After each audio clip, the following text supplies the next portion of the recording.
Yes. Hello. I'm happy to be here. Thank you so much for this co-creation. I appreciate it very much. It's amazing you talked about the doves. I find myself in a place of being an observer of what's going on inside of me quite a bit. Yes.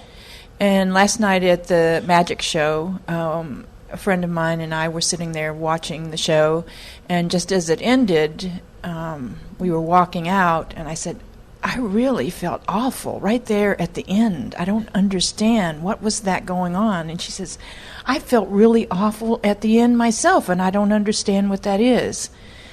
Let's dissect it and see if we can hold you there longer. No. Well, I when I'm aware of what I'm feeling and I don't understand it, I sort of want to understand it and move beyond. Here's the thing that we would rather that you do. In other words, that's like going to a buffet and getting some horrible tasting thing in your mouth and then saying, what was that? And then tasting everything again to try to find it. As if knowing what it was might then protect you from ever doing it again. And we say, all it did was make sure that you were going to get more bad stuff in your mouth, you see.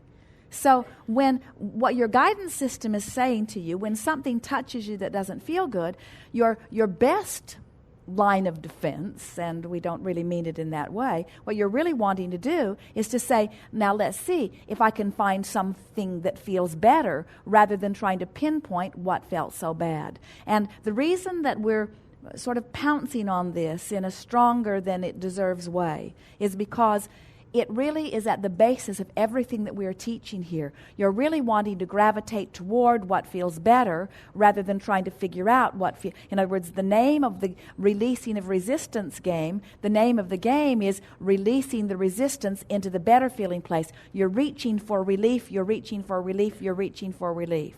And there's something in the physical experience that is distorted, and a lot of people do it, that goes something like, I must first figure out what it is that's bothering me so that I don't do that again.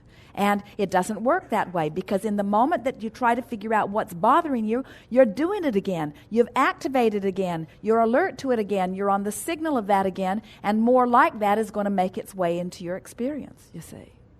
So what we would say is, oh, that didn't feel very good, and we would be looking for things that feel better rather than trying to figure out what was it about that did not feel good. Okay, thank you.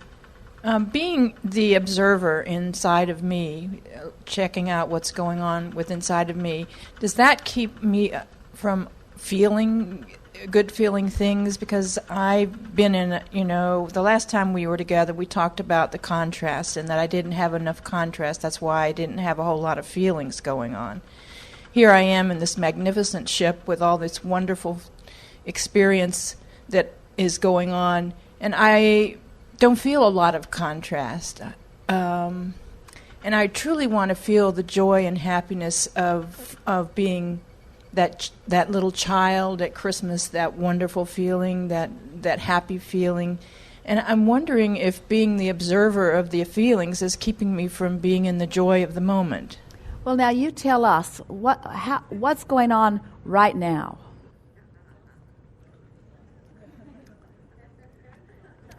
In other words, we're talking about the vibration of the ship. We're talking about the ceiling that sounds like it's going to come down.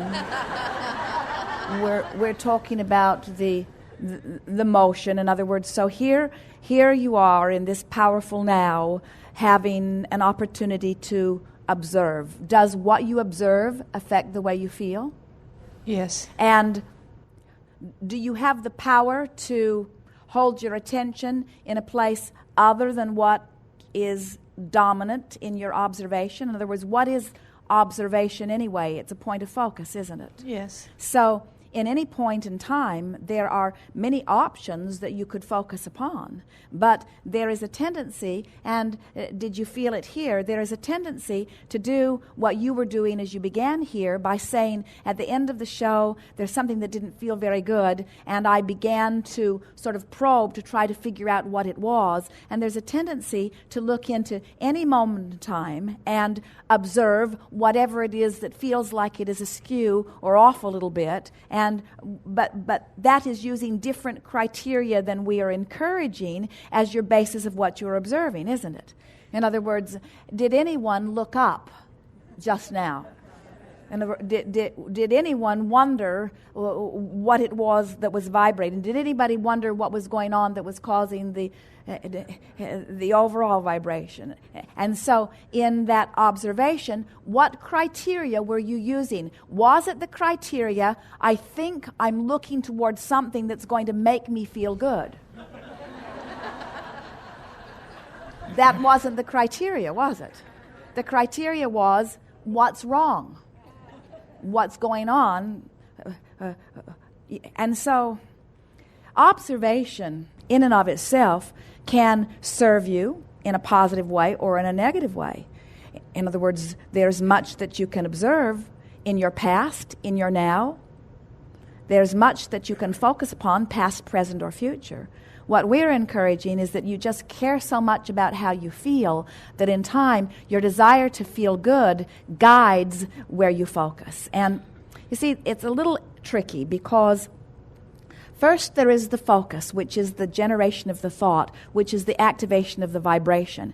And then there is the feeling response to that activation. So here you are, source energy in physical bodies, pure positive energy flowing through you. You've been launching desires. You've got this energy current that's moving through you. And at the same time that you've got all of this in motion, you're having your powerful moment in now. This is where all of your power is. Now, when we say this is where all of your power is, what we mean is this is the power to align with who you are or not. This is the power to dovetail with the current or the stream of energy that was set into motion even before your birth. This is the opportunity to align with all of your hopes and dreams and desires that were there even before you came into this physical body or not. And you can tell by the way you feel how well you're doing at aligning. That's why we call it the art of aligning, the art of allowing, the art of lining up with all of that. So when you think a thought, when you observe something in your now and have a feeling response to it, what happens to so many people is they say, well, there is this valid thing that is happening. It's happening right here. We're having the experience together, and therefore my observation of it is not only appropriate, it's almost mandatory. And we say, we really want you to get over feeling that just because something has happened or just because it's a reality or just because it's happening now that it really deserves your attention. We want you to get to the place where you are so selfish about wanting to feel good and so practiced about only choosing things that do feel good that in time you could stand in any environment. Gunshots could go off, sirens, screeching tires, collisions, all kinds of things could be happening around you, and you would be in such vibrational alignment with well-being that you would hardly notice it. You see it with parents all the time who have children that are creating mayhem around. You see them in the restaurants, don't you? They have tuned it out. In other words, they are vibrationally no longer observing it, and so it doesn't affect their experience. It doesn't upset their world. Well, I guess what I'm seeing is that my traveling companion on this trip is a person that is in her joy most of the time.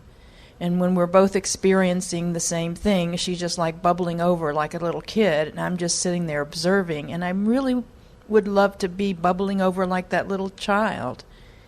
It's such a wonderful place to be. Well, you see, you're doing the thing that most people do. You're trying to compare your experience to someone else's.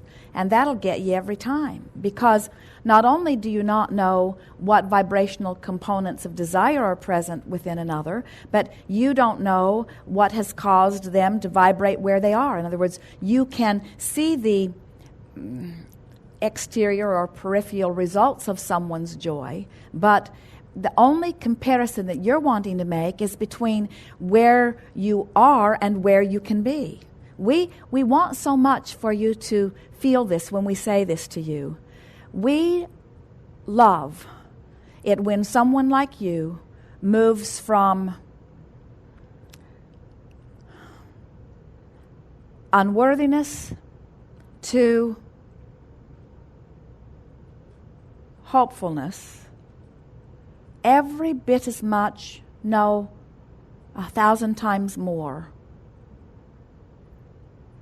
than someone who is living in their ecstasy. In other words, the movement from where you are to something that feels a little better is revolutionary. It matters really, really a lot. And the only comparison that matters is that you feel a little better than you did. And never mind how wherever you ended up relates to how good anybody else feels. It hasn't got anything to do with anything that matters to you. So your attempt at observation or your attempt at remembering something or your attempt at imagining something is only about the movement that it gives you. I did that on this trip. When it matters, when you compare yourself to how anybody else feels or appears to feel, you're outside of anything that you can do anything about. You just can't know what anybody else is doing. And that's why we talk a lot and tease a lot and even fuss a lot about trying to guide yourself through the laws that are religious or secular, or even by trying to jump through the hoops of your society or your parents. In other words, you lose your place. You're lost in the desert. You have no measurement that is meaningful. You can't tell when you're moving in the right direction. You can't tell that you've turned around 180 degrees and that you're moving in the wrong direction. The only criteria that is meaningful to you is, hey, this thought feels a little better to me than this thought. And never mind that somebody else is bouncing off the walls. They're thinking other thoughts. They're living in another dimension. They're having another experience. They are the creator of another universe. They are the creator of another reality. It does not have anything to do with you. We love it when you are receiving the benefit of being with someone who is uplifting in nature. But we so much want you not to be dependent on anyone else for anything, because, first of all, they're not all that interested in you. And next of all, even if they are sincerely interested in you, they can't vibrate for you, you see. So we don't want you to compare your effervescence to anyone else. We want you to compare your effervescence to what it was a moment ago. We want you to keep reaching for something that feels better to you. But we really want you to reach the place where you just don't give a rip how anybody else feels about anything. Thank you.